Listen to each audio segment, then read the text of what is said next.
Madam Chair, the time is now 2 p.m. Thank you so very much, Madam Clerk. Good afternoon, everybody. Today is March 14th, 2023, otherwise known as Pi Day, and also Happy Pi Day for the turkeys of us. We are here, gathered to hear an emergency variance. Which is which petition it is? Is it? I do not have the petition number in front of me. 4535. Madam Chair. Thank you very much. To hear petition 4535, which is IPS group request for emergency variance.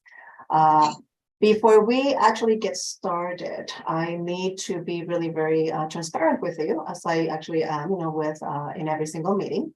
But it seems as though that Ms. Matthew Hatch, that it is here as well. Representing maybe the interest, of the petitioner. Ms. Matthew Hatch and I that serve on a board of a professional organization here in San Diego.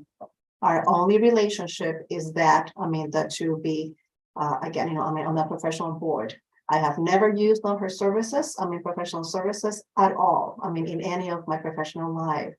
So I need to make sure, however, that both petitioner and APCD are comfortable.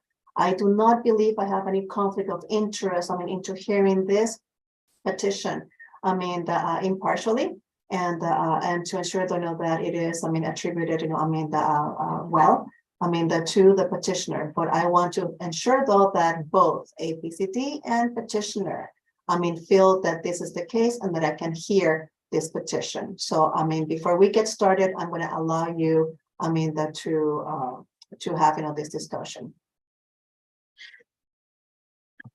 No objections from me, Madam Chairman. Thank you, Mr. Plotner. The petitioner, Mr. Mohan. Ms. Rosen. And you're on mute as well, Mr. Mohan.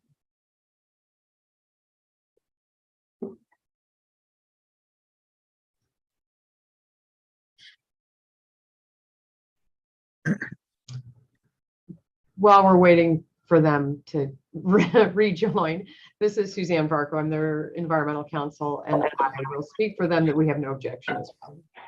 Thank you, Ms. Varco. So if that is the case, Madam Clerk, please proceed with the roll call. And we apologize for that. We had some technical difficulties here, but we're back.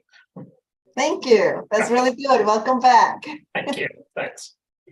Thank you, Madam Chair. Before I call the roll, I would like to note that Chair Rodriguez is participating via teleconference.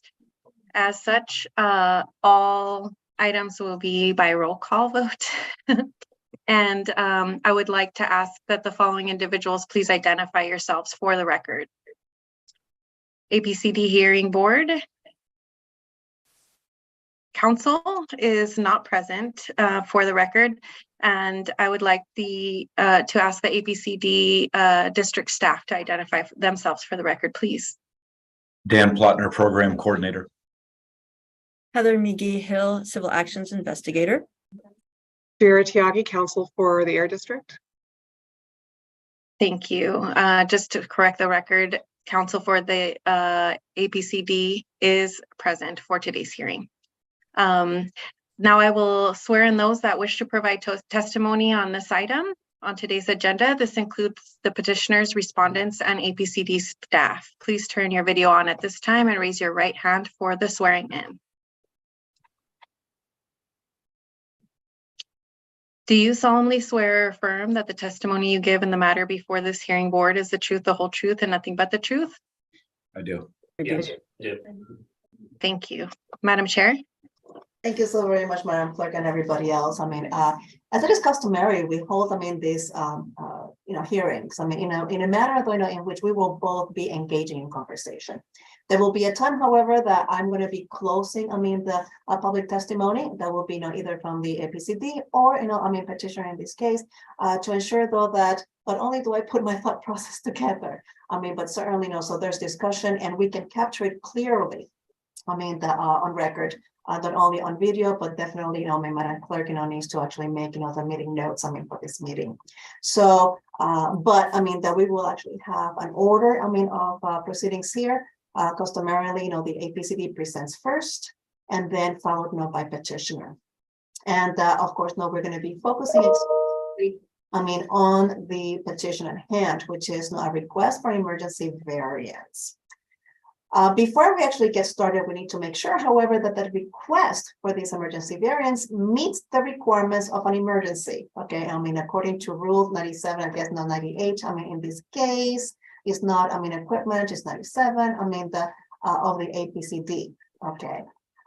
So first of all, I have, a couple of questions before we get started with the hearing per se, which are more administrative in nature. Number one, and this question is for the APCD representative, who's going to be, presenting their case. I believe, is Ms. Maggie Hill. Does petitioner have a permit to operate?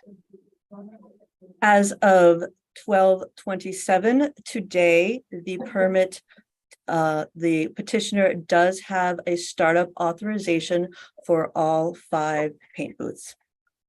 Excellent, because as you've known, and that definitely you have counsel here and a very good engineer on your side. Certainly, I could not have actually heard this without a permit to operate or at least a startup authorization. So, that would have been out of my jurisdiction. So thank you so very much. If that is the case, then I would like to go back, to then the rules, of the APCD. In this case, it would be, an emergency. So that to see if it actually meets the criteria for an emergency request. Okay. In this case, who is going to be speaking on behalf of petitioner? I will be, Wasu. Okay, thank you so very much. Is the request, that you're actually presenting here, is it intentional, on base, so that it's a result of negligence? I do not feel it's as a result of negligence. I think it's more as a result of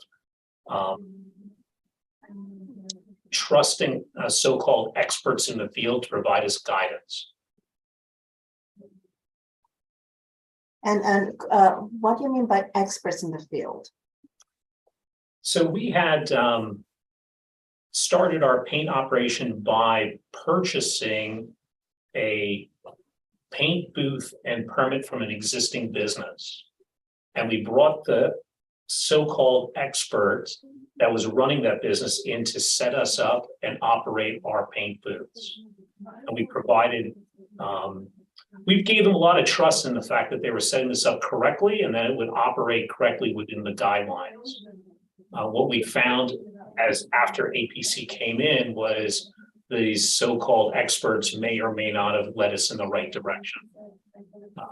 Therefore, we view this as we trusted them and a little bit of an innocent approach to it, that they were the experts and they put us into a very bad position. So when you actually purchased, these paint booths, did you actually perform any due diligence to corroborate and verify that these so-called experts were indeed experts, like, engineers and with expertise in environmental? Did you talk to your lawyer, for example, environmental counsel at that point in time, to verify that that was the case? So I can't answer that question as I've only been with the company for 6 months, and that predates my time here. I would defer to Brian here to answer that question in terms of what due diligence we did. I haven't been sworn in, but I'm happy to answer the question.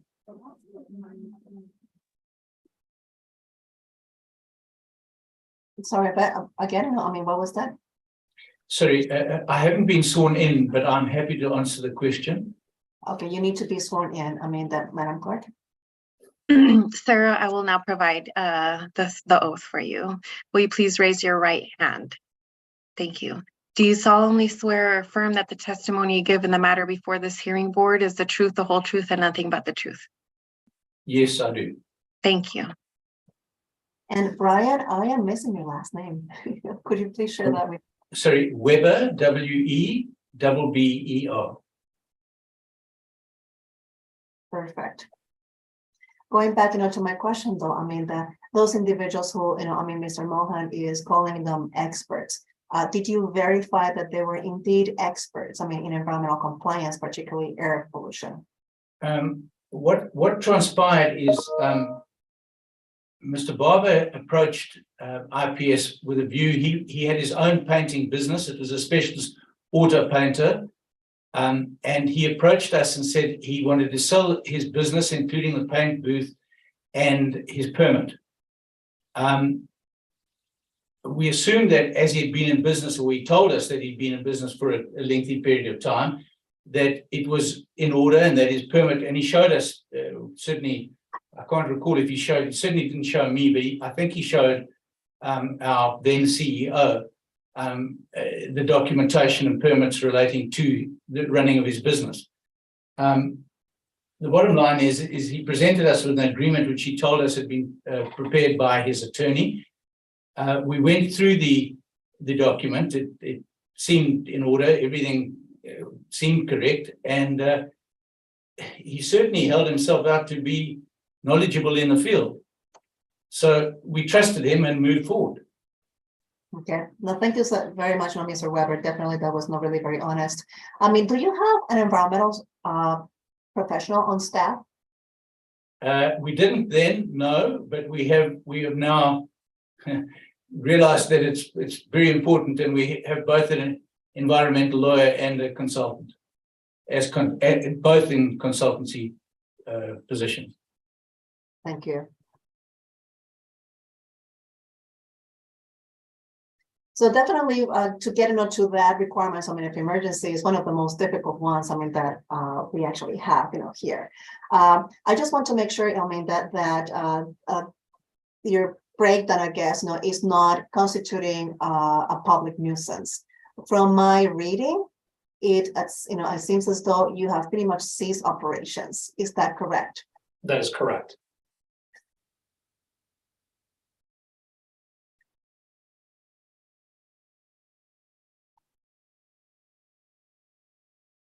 And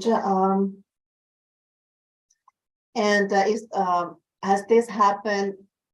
Let's see. When was the last time the APCD visited your site to inspect these specific booths? I don't have the exact dates, but it was mid-February, I believe, February 17th of this year. And nothing before then? One day before, February 16th. Okay. So we had 2 visits. Got it. I believe certainly that now that the petitioner has a startup authorization, okay, and the circumstances know that they are for which they're here. Let's actually go ahead and move forward, I mean, with the hearing. Okay, so I think that again, it means, I mean, some of the elements, I mean, of the rule, I mean, that 97%, but certainly let's dig deeper into that, I mean, to definitely get the gist, I mean, of the reason why, I mean, you're here.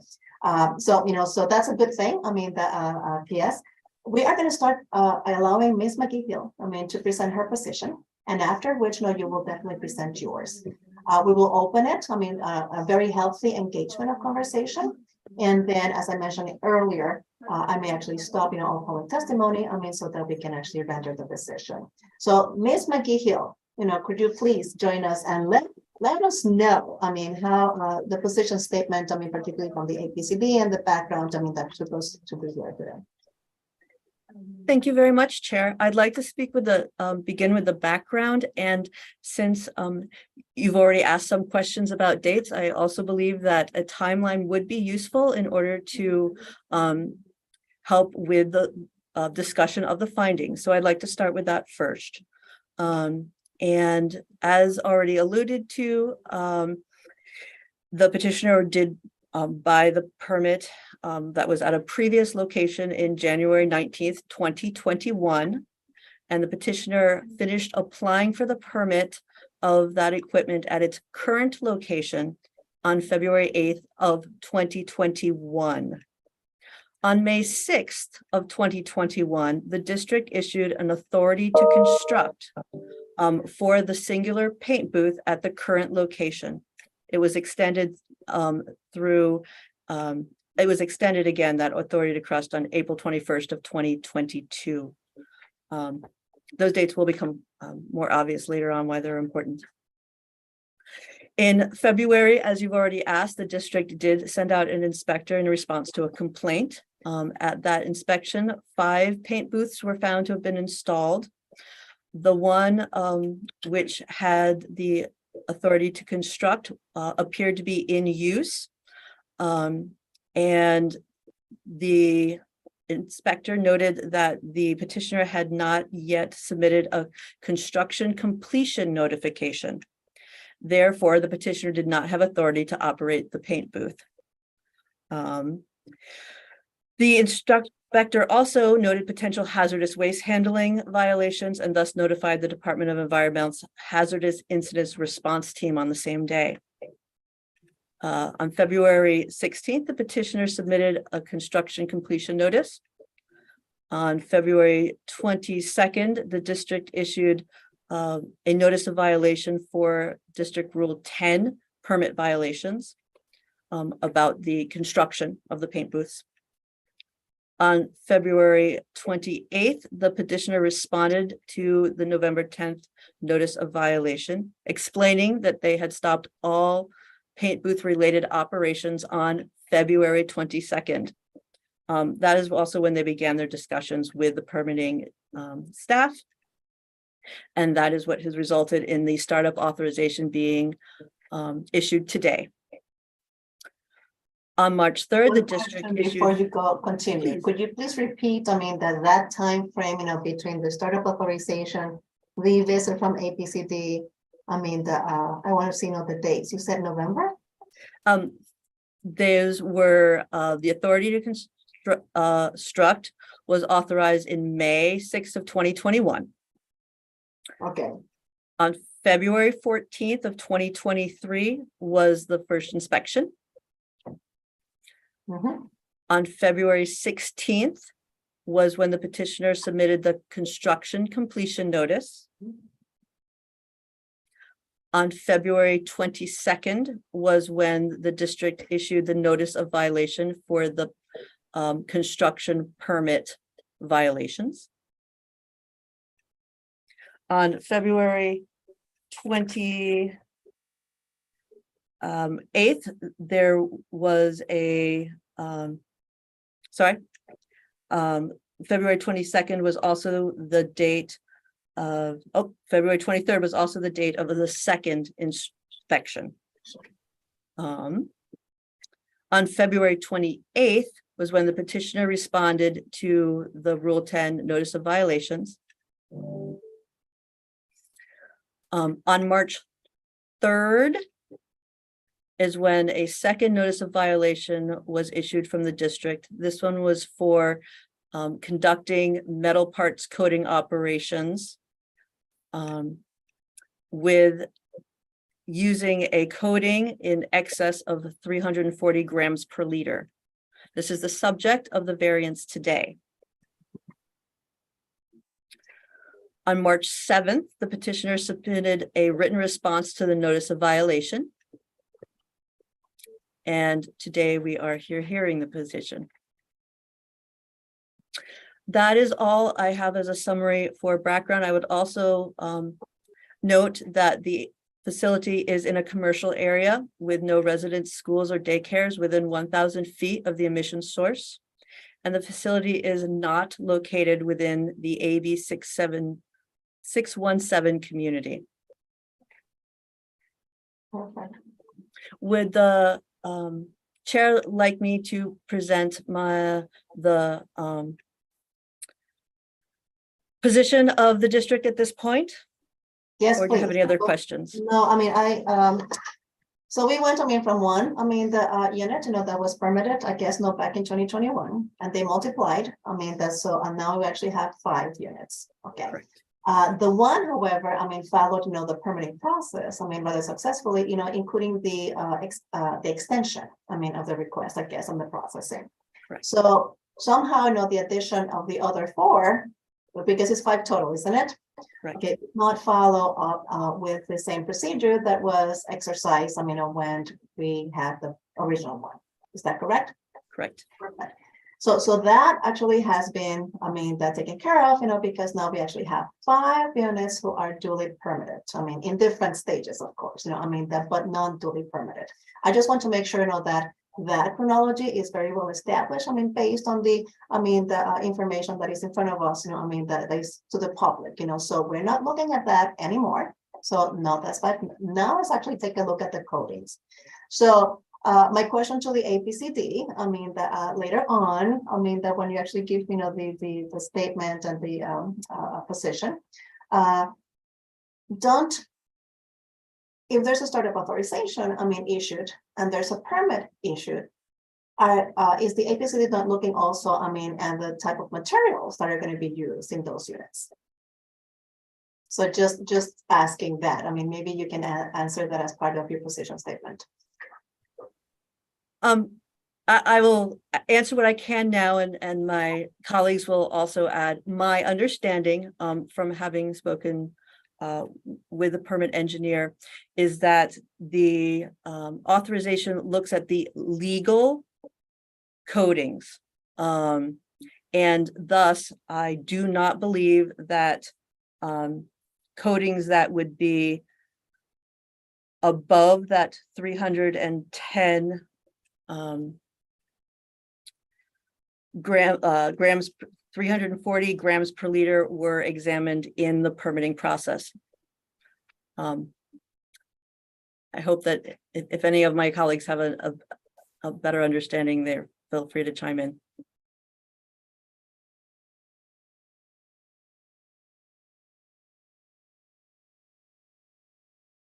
Madam Chair, does that answer your question? Yes, it does. Thank you Okay. so very much. But stand by, I guess I definitely will be asking additional questions of you. Thank you. Go ahead, Ms. McGill. All right.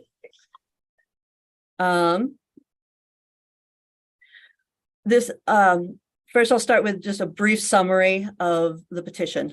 And that is the petition requests relief from complying with District Rule 67.3 D2, which limits the VOC content for certain coatings. The permit conditions, the petition also asked for permit conditions, but no specific permit conditions are indicated in the petition. The district would like clarification on what permit conditions the petitioner would like relief from. The petition stated that the desired length of the emergency variance is 30 days or until a 90-day variance petition can be heard. The reason given for not being able to comply with the rule is that alternative compliant products will need to be purchased, equipment will need to be installed, and the new material will need to be tested to make sure that it meets the performance requirements. According to the petition, this is expected to take approximately 60 days and no longer than June 30th, 2023.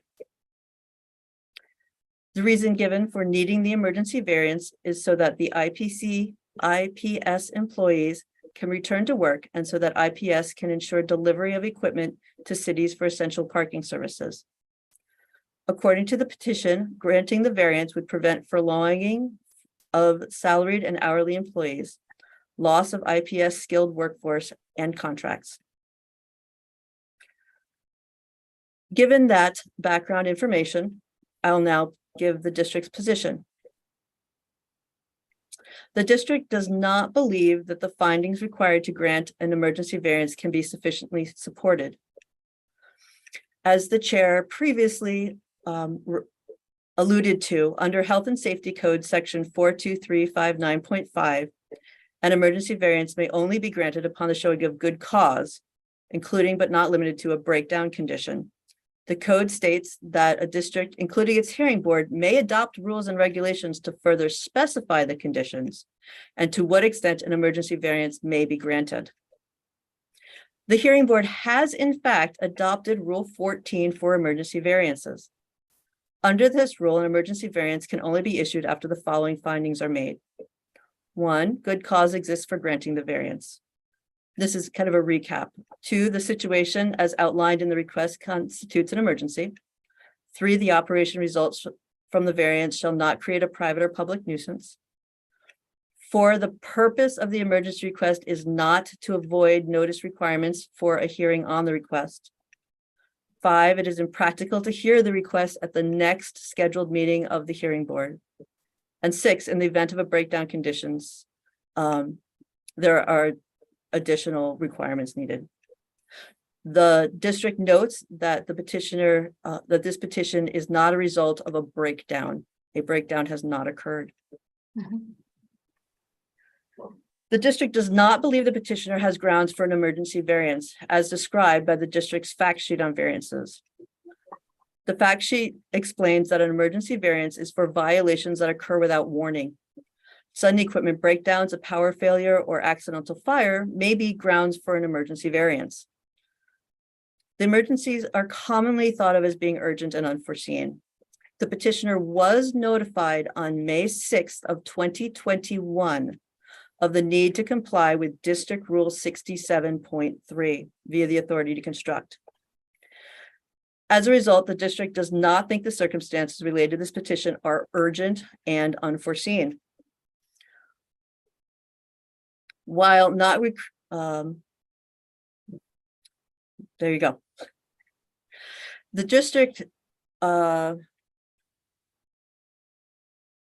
moving on to the next part, finding needed. The district questions whether it was impractical to have heard a 90-day variance position at the next scheduled board meeting, hearing board meeting, which will be March 23rd, 2023. The 2023 APCD hearing board meeting schedule and filing deadline calendar, which is accessible to the public on the district website, indicates that the 90-day variance deadline for the March 23rd, 23 meeting was 5 p.m. on March 7th. The district questions why a 90-day variance petition could not have been submitted by the petitioner on March 7th, along with the notice of violation response that was dated March 7th and submitted to the petition. I will also note for general information that due to the public noticing requirements, the next hearing a 90-day variance could be heard at is April 13th of 2023. The district does not believe that good cause can be found that all 6 findings for a 90-day variance can be supported. Chair, would you like me to continue and explain the good cause for all 6 findings? I have about 3 more minutes of detailed comments, but I would also like to pause here and see if you had any questions or further instructions. No questions yet. I mean, Ms. McGee, but I think, that certainly it will stage the response, from petitioner. If you continue with your presentation for continuity, go ahead. Then I shall so do so. Thank you. What is the district notes that there are 6 findings that need to be typically found for a 90-day variance. They're commonly referred to as findings A through F. I'll briefly summarize each for context and then give the specific comments. Finding A relates to whether the facility is or will be in violation. The petitioner has not been operating since February 22, February 22nd, 2023. But today the district did receive its startup authorization. The district notes that the petitioner's March 7th NOV response that alternative compliant sample materials will be delivered during the week of March 13th. The district would like to ask the petitioner why it might take 60 days or possibly up until June 30th of 2023 to begin using these materials. The district does note that the petitioner will be in violation if they choose to continue to use the Sherwood-Williams non-compliant coating that is nearly twice the VOC limit, or any coatings that exceed the 340 grams per liter limit. Moving on to finding B. Finding B discusses whether, due to conditions beyond the reasonable control of the petitioner, requiring compliance would result in the practical closing and elimination of a lawful business. Since the petitioner was notified of the need to comply with the District Rule 67.3 on May 6, 2021, the district does not believe the conditions were beyond the petitioner's reasonable control. Furthermore, this rule was last revised in 2003. The petitioner has the reasonability to be aware of the regulatory requirements that apply to them and to be operating in compliance of those requirements.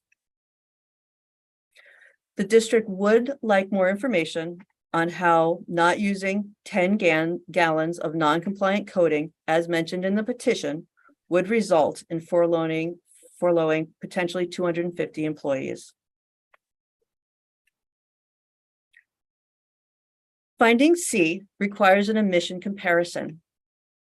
Calendar year 2022 purchase records indicate that 155 gallons of non-compliant clear coat were purchased between January 1st and December 31st of 2022.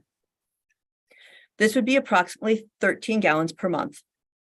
The district would like more information about what changes to operations would be necessary in order to limit excess emissions to the 27 pounds of VOCs, equivalent to 10 gallons of product, that was estimated in the petition for the time period of the emergency and 90-day variances.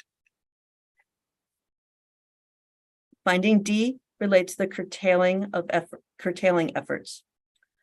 The district asks what considerations have been given to curtailing operations, and if an alternative location can be temporarily used for the metals coating operation. Finding E relates to how the petitioner will reduce excess emissions.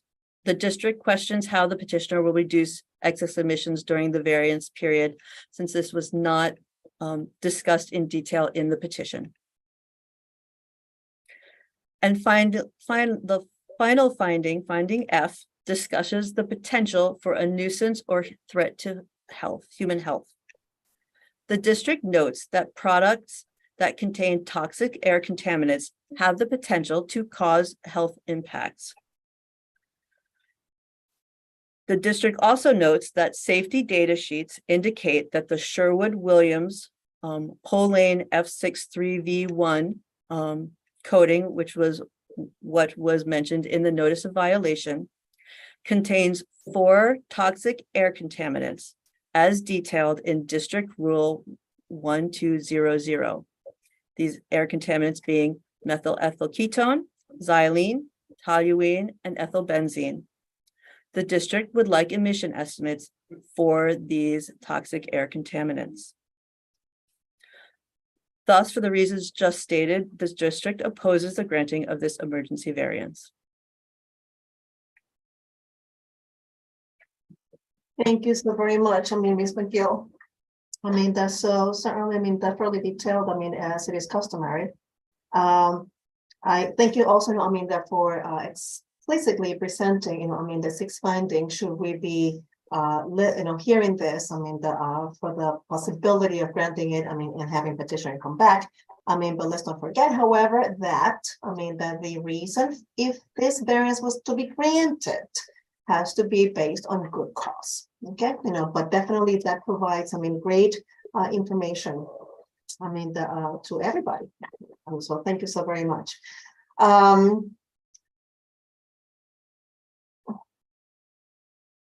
Were you part of those individuals who transacted, with petitioner? That in May 21. I think this question is better, for petitioner. Let me allow petitioner actually to present their case. That's so. Who is going to be presenting? On behalf of petitioner, by the way. Nancy, would that be I'm you? not sure of the question. It might be me. It might be. Okay. It's, well, so I'm sorry, I'm not sure, but the question is going to be on. Okay, I mean, that's so. So, Mr. Weber, Mr. Vasu, I mean, again, you can definitely present your position and what brought you here. I mean, that because right now we're focusing on the codings, okay? I mean, and when the startup authorization was given to you for that single unit that was truly permitted and has a permit to operate, I mean, did you read and review the permit to operate in this detail? Yes or no? Madam Chair, maybe could I answer just quickly? There seems to be a bit of confusion though about dates here, because certainly we don't deny the issues relating to the permitting of the construction of the paint booth, which was in in June 21. What this application is about is really the coating. And the first time that we had notice of the coating was on the 3rd of March this year. The coating is the issue, and it's not the question of what took place in 2021. It's really what's taking place now that we're trying to resolve. And I think I agree, I mean, with you, definitely. I mean, and that's why I made the stipulation and separated that all of your units are permitted. But I need to go back to the permit, regardless of whether, that permit or when it was issued, because one of my earlier questions was to APCD directly. I mean, when they issue the permit, they usually issue it according to the type of materials they're going to be using, that are going to be used, I mean, in the best available control technology or whatever control technology they use, okay? So then my question goes back to, I mean, at least do you have a history of the materials that are used in that permitted, not the most recent 4 ones that got, startup authorization, but on the one in 2021 that actually disclosed or listed the materials you were to use in that unit? I can't answer that. It's technical. I don't know. Yeah, The answer to that. As Chairwoman, I don't think we have an answer to that. We would need to do some research as to what was filed for the construction permit. Maybe I can help answer that question, Madam Chair, but the permit would have identified the rule that the facility had to meet. And in this case, my understanding is that even that permit back in 2021 did identify this rule, the 67, I can't remember what the number of the rule is, but 67.3. So 67.3 is the rule that has the VOC limits. So they should have known from their permit back in 2021 that they were required to meet the VOC standards in that rule. Okay, no, thank you so very much. And Ms. Tiagi, do you know, however, if the permit itemizes materials? Because I have seen permits, I mean, where the conditions, I mean, that list the materials, for example. These are the materials that are going to be used, I mean, in this control technology. I do not believe it has any product name in terms of, Sherwin-Williams or that type of thing, but it does say, for instance, that if they're using an air-dried coating, it needs to meet a VOC limit of 340. If they're doing baked coatings, it has to meet a VOC limit of 275. And so the emissions are based on the product type, not necessarily the manufacturer name or whoever makes that product. So that is, their decision, what actual product name that they choose to use. But the type of coating and the VOC limits that it must meet are in the permit. Okay, no, thank you so very much. I think, that this helps greatly, because as you know, I mean, each permit is definitely different, but it may have helped, I mean, a little bit. It's not a requirement to list them, that's for sure. I mean, but I just wanted to see, what type of detail the permit had to facilitate, I mean, the user, in this case, I mean, that Mr. Weber and Mr. Vasu adhere and comply with the APCD rules. That's it. Thank Madam you. Chair, may I make, I have read the permit application materials, and I believe I have information that might also answer your question. Go ahead. The application materials did look at the hazardous air toxic properties of several coatings. So although they are not listed in the permit, there was an analysis done with the application, and it was not for the coatings that were recently listed in the notice of violation. Okay.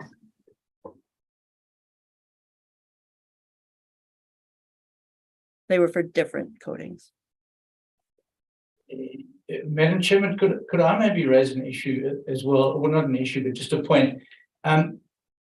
Certainly from our point of view, that's probably correct. And what Ms. McGee-Hill says is probably correct, and we don't dispute that. What our situation is though, that we were acting on the advice of the owner of the paint booth, the owner of the permit, the operator, the painter himself, who chose that material in conjunction with experts from Sherwin-Williams. And the first time that we had knowledge that the material does not comply with the APCD requirements was when we were told this on the 3rd of March. Sorry, the 26th of February. No, 3rd of March is correct. March the 3rd is correct. So that is really the first time that it came to our knowledge. And I mean, since that date, we've been running around with Sherwin-Williams to try and find some alternative product, which I think Wasu will confirm that we have, in fact, we think we've identified a product, but it needs to be tested. Correct. I mean, I do appreciate that, but again, it has to be very categorical. I mean, and good faith usually is not, I mean, the only requirement, I mean, to meet, the good cause category. So I'm trying to, get, more information here. I mean, to indicate, yes, I mean, you acted in good faith, but can you also meet, I mean, if we were to see you again, I mean, then, I mean, all the 6 different findings.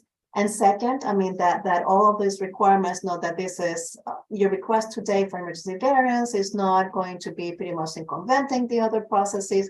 As I mentioned, I mean, earlier, is the most difficult, I mean, the point, I mean, that to actually make. I mean, so I'm trying to, be very balanced here. I mean, Mr. Weber. Okay, so I mean, I'm sorry not to dig a little bit deeper. Okay, so on the permit, for that unit, that you had operating in the or fully permitted in 2021.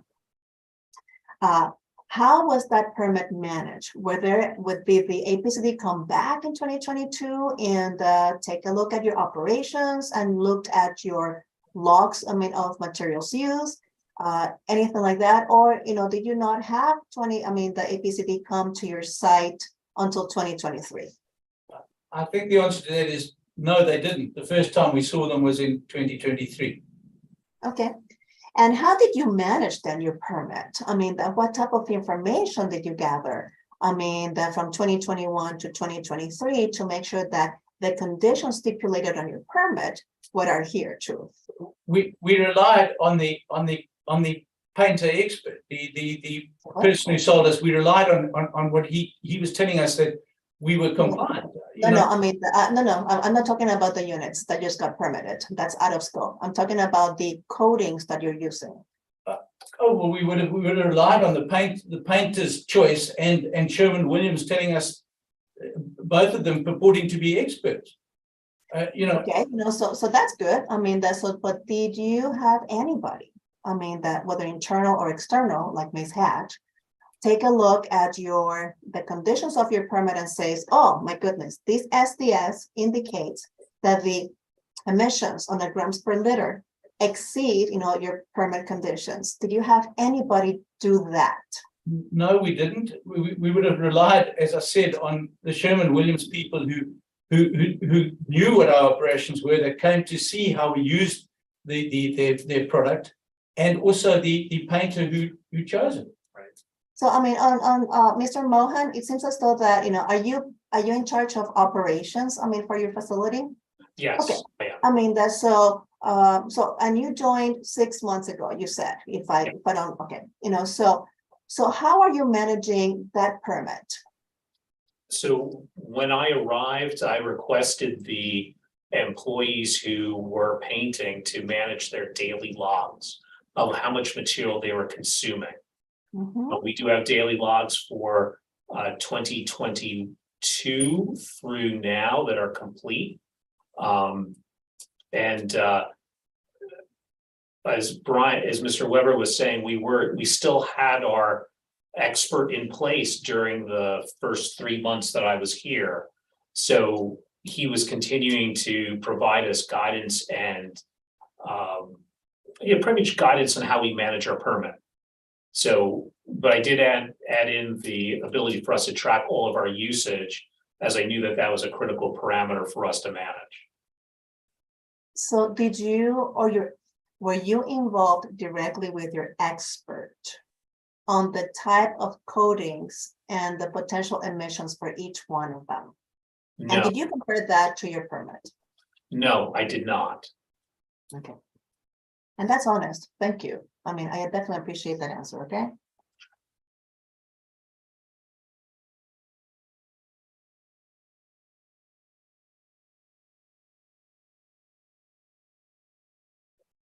Okay. APCD also had a question. When you replied back, to them on March the 7th, if my recollection of dates is not incorrect, why it is not that then you were not able to submit your request for a 90-day variance? At that time, we were focused on replying back to the notice of violation.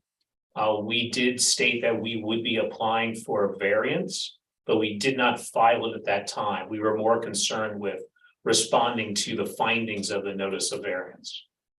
Okay. So, so it was not, for example, March 7th through the 22nd, those 2 weeks.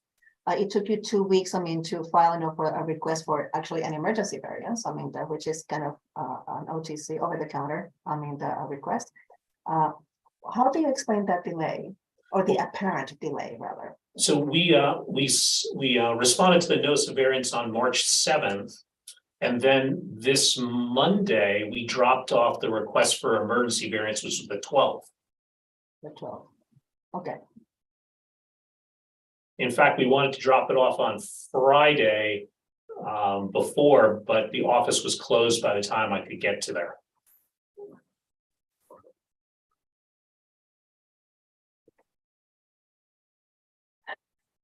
Mr. Weber and Mr. Amin Mohan, should you not get a variance, what impact would that have on your business? Well, as we've stated, we have shut down all of our painting operations. That is just one aspect of the business, but it is primary to the business. So it feeds all other aspects of our assembly work and shipments out to various customers. So right now we have approximately 100 people standing idle. So we are in the process of making a decision on furloughs later today to determine we're going to furlough about 100 people from our operations here and also out in the field, because there's nothing for them to install. And there is absolutely nothing, that you can do with the with compliant coatings. So, are you telling me that all of the coatings that you use are out of compliance? As our last research, yes, they are. And Madam Chairman, the issue we run into is our meters or our equipment is installed in harsh environments, from sub-zero to desert and everything in between. So we need to test all of these new proposed coatings to make sure they won't fail in the field. So that's why we need approximately 60 days. And that's a very aggressive schedule. So we need to do accelerated life testing, right? To ensure that they don't fail once we install them. So in the interim period, that we need to change our equipment over to this water-based solvent or water-based paint and solvent, do all of our testing, ensure that we can apply it correctly, and then go do our durability testing to make sure that it will survive in the various atmospheres out there. In addition, in parallel, we have to get customer approval to say that they'll accept this change. No, I mean, thank you so very much. I mean, Mr. Mohan. I am going to be calling, I mean, that Massey. I need your technical expertise, you know, because as you know, I'm a chemist. I definitely do understand you, Mr. Mohan, more than you know. I mean, so on the testing. What is your strategy, Mass? You know, because from where I sit right now, is that going to be a difficult one? I mean, certainly. Right. I completely understand. I hear a little bit of an echo. As long as you guys don't hear it, it's fine.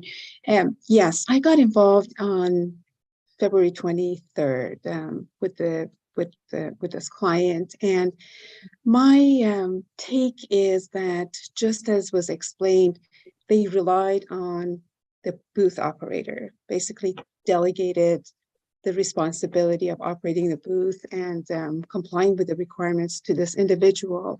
And of course, now they realize that that's not sufficient. You need to have systems in place to make sure you're in compliance and you're in ongoing compliance. And that's why, you know, they've brought, excuse me, my team on board to help them come into, you know, to make sure that they have record keeping and they have systems in place to be in compliance.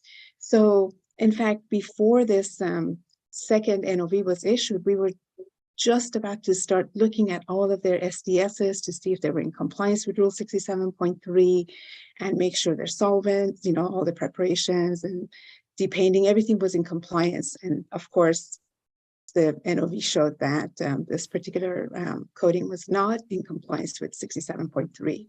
So when we had our discussion about how to respond to the NOV, at that time, I don't think the time frame was understood. We didn't know if they could find a substitute and actually implement it within 90 days. So there was a question about the type, you know, duration of a potential variance. So that was one of the reasons. And then there's no mechanism to have an interim variance in conjunction with a 90-day variance. Some other districts have that. And so our only choice was to, you know, look at this emergency variance. And as they have explained, I mean, what's going on right now is that people are idle. They're not working and they're about to be let go. And when the way I look at it is they've really taken all the steps that are necessary to respond quickly, try to find this alternative and put systems in place to do inspections now, make sure everything is working. So when you put all of that together with the amount of excess emissions we're talking about, I'm hoping that this variance can be granted so they can get back to work and then work on fixing compliance issues. Yeah, I mean, but unfortunately, you know, we don't have anything about our health risk assessment. I mean, every single coding is out of compliance. It's not that, you know, we're curtailing, I mean, on anything. I mean, so it seems as though that it is the codings that we have, you know, but nothing else. I mean, Ms. Hatch. My understanding is only one coding is out of compliance, and that is a coding that's applied to all the products. Am I incorrect on that? I believe that's what the NOV has stated. There's one coding that's out of compliance. So is there any way that we could, you know, they could at least apply all the other codings? I mean, again, it all depends on the type of codings and the steps and stuff like that. Don't get me wrong, I understand.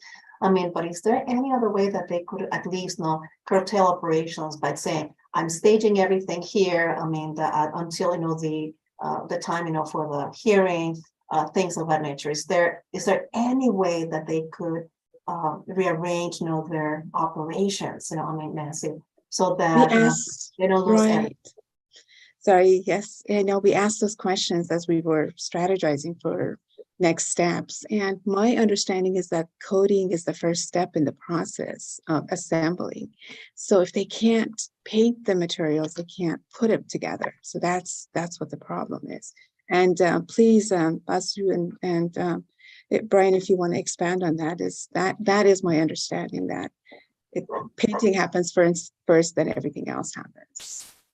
That is correct. And unfortunately, the coding that is in question is the primary coating we use for all of our products. So it is the basis for everything going forward through assembly and test and ship to the customer. So it's just fundamental to our business. Okay, I mean, I have, we have been here before and changing coatings is not an easy task. Exactly. 90 days is absolutely aggressive.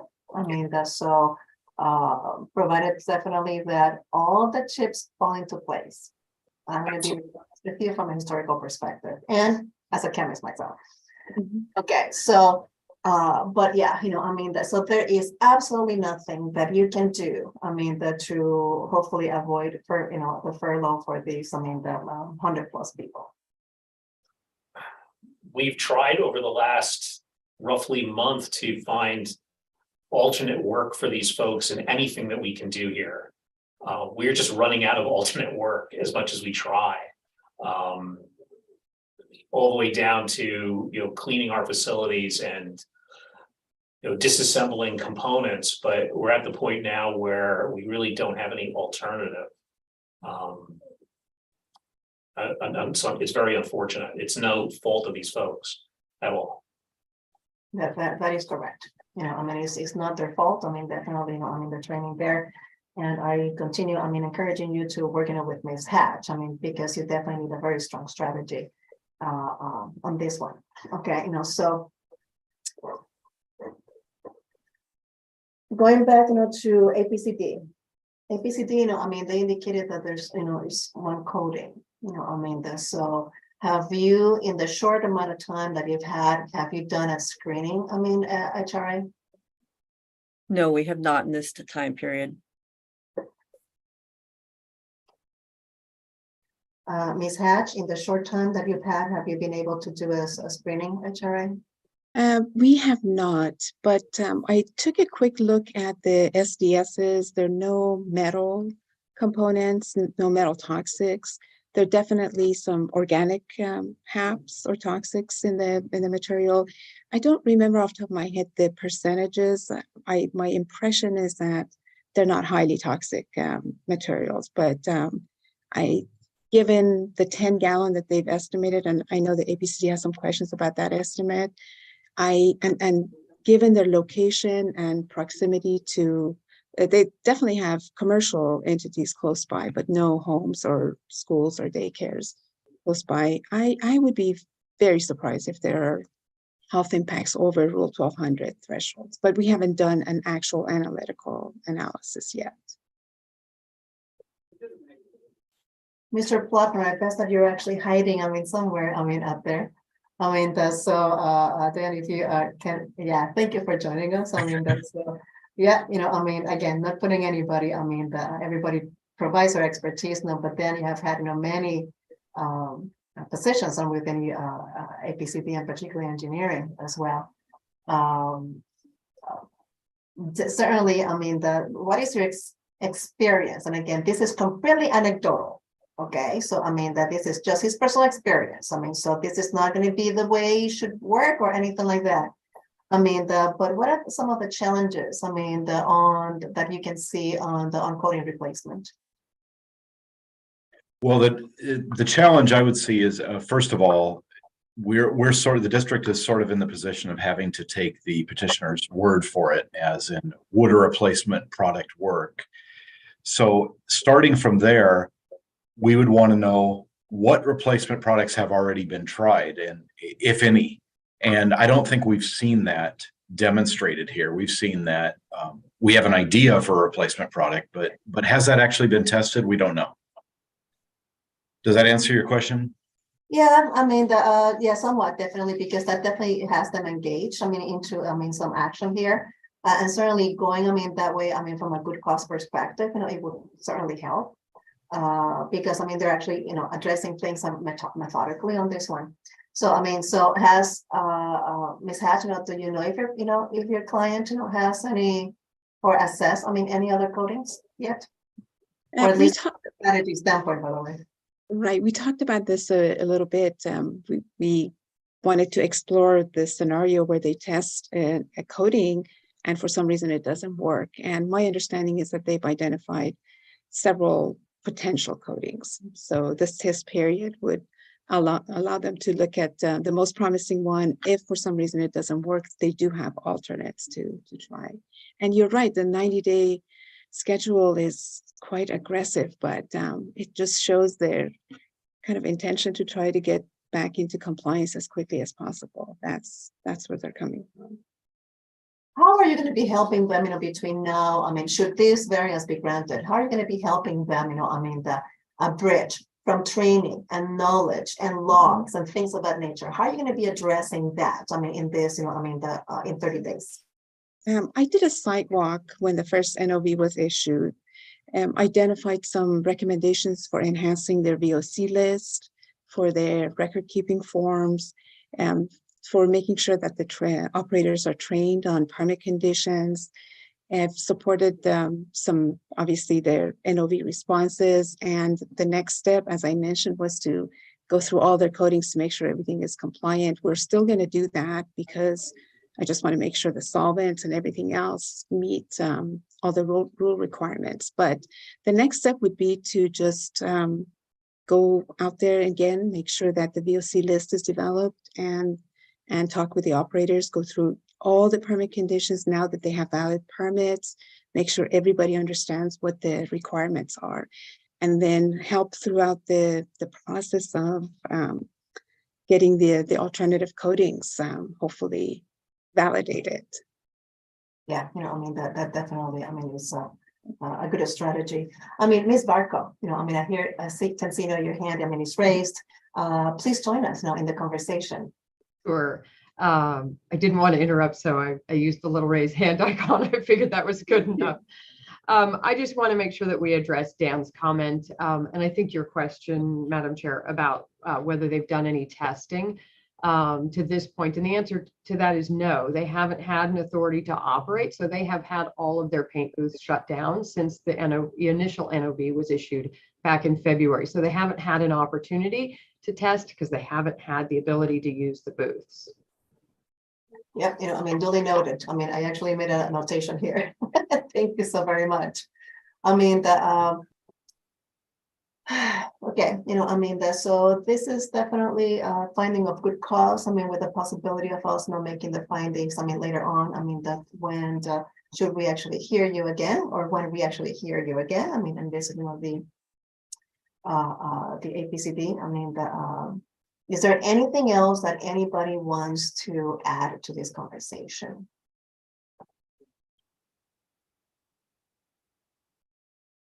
I guess well, the one thing I'd like to add is just realization that this rule has been in effect since 2003. So it's not a new rule with new VOC limits. And using the current product is not an option, right? So in our basin and in our jurisdiction. So they must use these other products. And if they cannot use these other products and they cannot use the existing one, that's just the reality of the situation in San Diego County. And it's been that way since 2003. So while I can understand that they feel the need to test these other products, I think it hasn't really been spoken that continuing to use this existing product is not an option that's on the table. So I just would like to make that clear. No, I thank you, Ms. Yagi. So I'm definitely looking, that's certainly at the possibility of them, restarting, the booths, honestly. But maybe we can start testing as long, as the coatings are compliant. They may not be able to continue, but definitely we could certainly look at a parallel approach. Because, having everything shut down, that would not be, an issue. So, so should they, if they can test with the coatings, that with compliant coatings, they can definitely get back to at least to business because, rather than, they can accelerate that testing. Do you agree with me, or do you say, there's something out of extraordinary from that? And my question is to anybody within APCD. My answer, Madam Chair. Yeah, please. All right, I used the hand too. Yeah, so that's what the district is hoping to see. Taking Suzanne's comment into account, they just got the startup authorization today. So we would like to see, rather than granting a variance for this, to go through some testing process and see if a compliant product works, and then no variance would be needed. Yeah, I mean, and I mean, I don't see the good cost on this one per se, unfortunately. You know, it is sad, I mean, the again, position here, but that doesn't mean that the business will be shut down, because then they could refocus on testing, I mean, the new materials. So you know, we're going to be splitting that timeline in a manner, though, you know, that we're going to be focusing on strategy and still allow people to work during at least not the 2 weeks, not before the next meeting. Okay, so Ms. Hatch. I believe, this is my understanding, that they cannot yet use the alternate material because they need to buy some new equipment. Because of the viscosity of the material, there's some new actual capital improvement is needed to install equipment that they can use to spray this alternative coating. So that's my understanding, and I'm sure Basu and Brian can expand on that. So that's one of the problems. So the reason the variance is before you is because they wanted to be able to continue their actual business operation while they're doing this test on the side. Yeah, I understand that, but it's really very sad, however, not to have, you know, somebody, I mean, even if I would cut it, you know, I mean, to 50%, which otherwise would be, you know, a curtailment, is still a non-compliant coating. Correct, and that's so- the other thing I wanted, just for the record, that Rule 67.3 does allow you to install a control system if you absolutely cannot meet the VOC content requirement of the coatings. You can install a control system. So it is. I'm not saying. I mean, we're hoping that that's not the case for 200 gallons a year of coatings, but that is an option that the rule allows.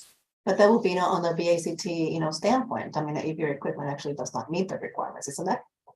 It would be for the prohibitory rule compliance. It's part of 67.3, right? Yeah, you know, I mean, that's so, Mr. Plattner? Yes, thank you, Madam Chair. I was also wondering, on a slightly different topic, if any consideration was given to outsourcing the coding portion of the assembly process. Yeah, that was my next one. Thank you so very much for the reminder. I mean, I think that question would be, you know, I mean, for Mr. Mohan and or Mr. Barber. Yes. So if I see a couple more hands up there, anybody else have some comments on this topic before Could you please answer? Could you please answer? I mean, I'll definitely go back to Ms. Barber. Okay. Sure. So we are considering outsourcing this operation. We are looking at moving into Mexico, and it would allow us to do that. So there's an opportunity to move it out of the US. But it didn't seem to be the proper direction to go, given the economic climate that we have here. But there is an opportunity, and we are investigating that. Okay, no, I mean, could you please define what economic climate you're referring to?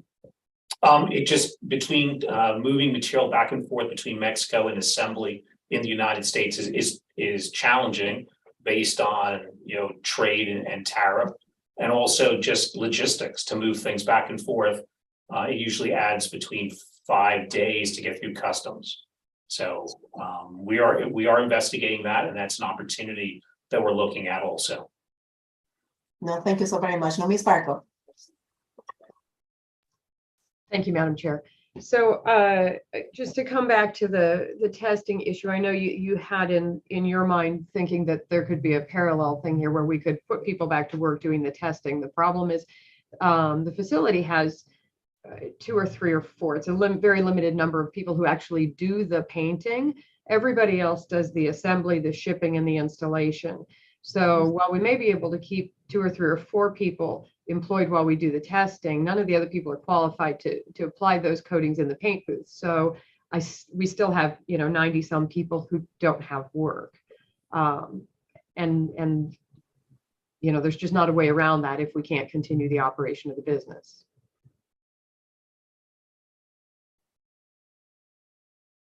Okay, so, I mean, back to Mr. Weber, so Mr. Weber, your business is pretty much operations and maintenance, of these units, is that correct? That's correct, Madam Chair, yes, that's correct.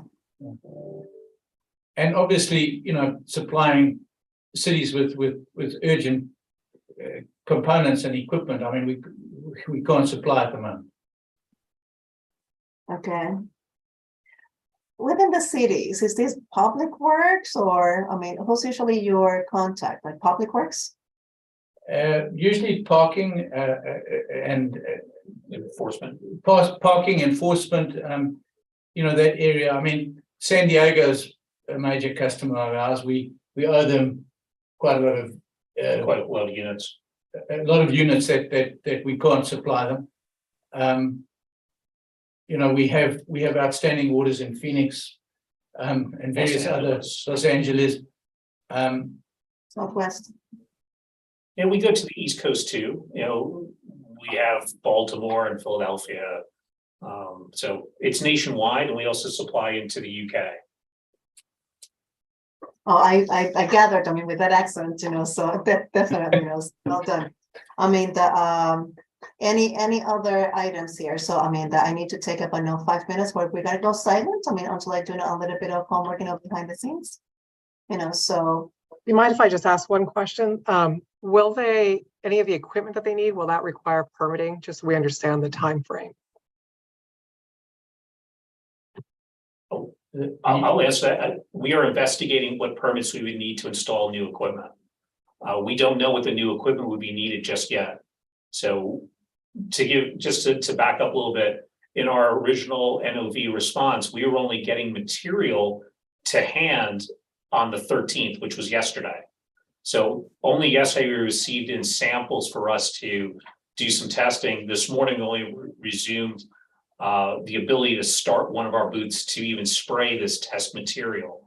So we don't know what that equipment would need to be until we test this and see how we have to apply it. But may I add? Yeah, I think based on the fact that it's a coding operation and it's testing of an alternate coding, I can't see it being an equipment that requires a separate APCD permit. I would agree with that. I think it's enough. Right? It would be spray guns or containers and pipes. And I based on what I've seen there and what I know, I don't think it'd be a equipment requiring separate permits. But of course, we'll confirm that. We have to verify what the equipment is being recommended and determine whether or not a permit is needed. And we would apply for that permit if it is needed. Good, Madam Clerk.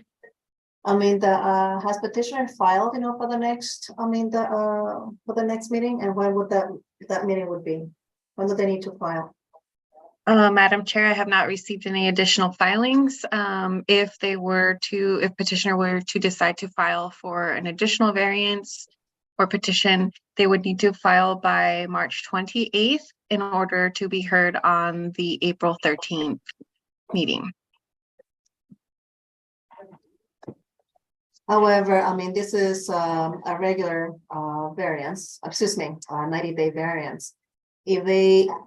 If they were to apply for an interim regular, when would that be filing? Thank you, Madam Chair.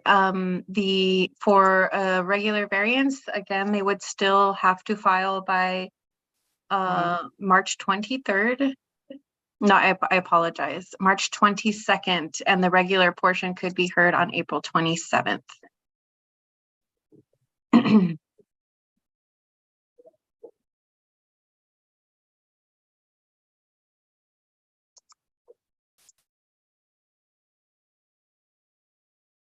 Yeah. Okay, so I'm gonna put myself on mute. Let's actually take a 5-minute break. And you please stay, with me. That don't go anywhere.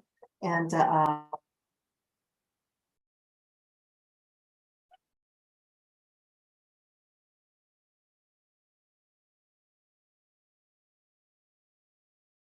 We're off.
Mia, when you're ready. Ready, Madam Chair. Thank you so very much. That was a little too big, so I see my face sometimes it's scary. Is APCD with us as well? Perfect. Yes. Thank you so very much. Mr. Partner.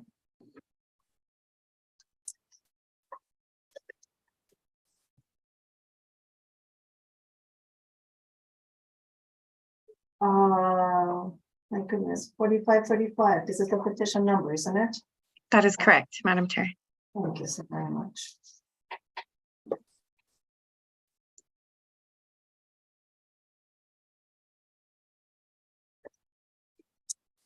Oh, no, first of all, no, thank you. Everybody know that I need to render my decision. That for this emergency variance. In the matter of petition 4535, for IPS gas coatings, I am denying the petition based on good cause. I do not believe, that petitioner has proven that the circumstances were beyond, his or her control. And I truly believe, that this condition should have been foreseeably anticipated and acted upon in a positive manner. I actually have to say, that this has been actually the most difficult emergency variance that I actually have had to hear. Because certainly I know the impact, but at the same time, it's a balance, for environmental, reasons, and that operations, so in the meantime, I definitely encourage, petitioner to continue working with Ms. Hatch, who is very able, and so is her staff, to bring you to compliance. Ms. Hatch, just a statement of caution. 90 days is tight. Okay. That's not to say, however, that you should just shy away, from filing, for a 90-day. Please do today. And I would highly encourage, when you come back to the full board, to come with a timeline. And you and I speak the same language. When I actually talk about the timeline, to take the strategy, dissect that timeline, please. And see how it is that we can, continue testing, with now the permanent units. Bring, also, to the consideration, the type of control technologies that they actually have. Whether these are BACTs, training, things of that nature. During this time, that we're going to be idle. Okay, that's so, and see, what else can be done, from this strategy as well. Again, this is definitely, the denied, but, maybe, your case, could be here a little bit stronger, in a week from now. Or something like that. So take a look at all those options. Because as I mentioned, it has been my toughest decision ever. And I've been sitting on this chair for a little bit of time. But definitely, and that is not without control. That to IPS, the folks read the permits. That you definitely need to continue working as you're actually going through this period. Assign somebody who's responsible, but ultimately, that leadership is accountable for what happens. And I know that you're not shying away from it. And I commend you for that. Okay, so you have come here, the transparency, and accountability. And I commend you for that, but maybe, that there will be an opportunity as well for you to work on the governance, on the maintenance, of those permits, and training.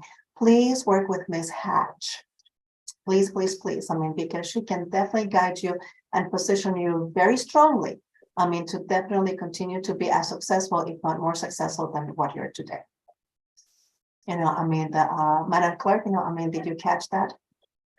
Yes, Madam Chair. Thank you. Comments, questions,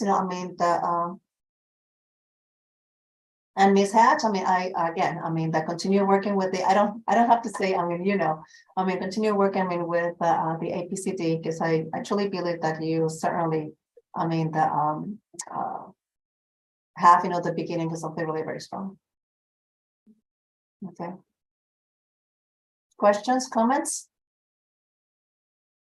Having no questions or no comments, from anybody, attending of this meeting, having no public testimony and no participants from the public on this one, this meeting is adjourned. And I will be seeing you, everybody, on April 14th, which is our next, regular meeting of the Air Pollution Control District Hearing Board. Thank you, everybody. Thank you, Madam Chair. Thank you.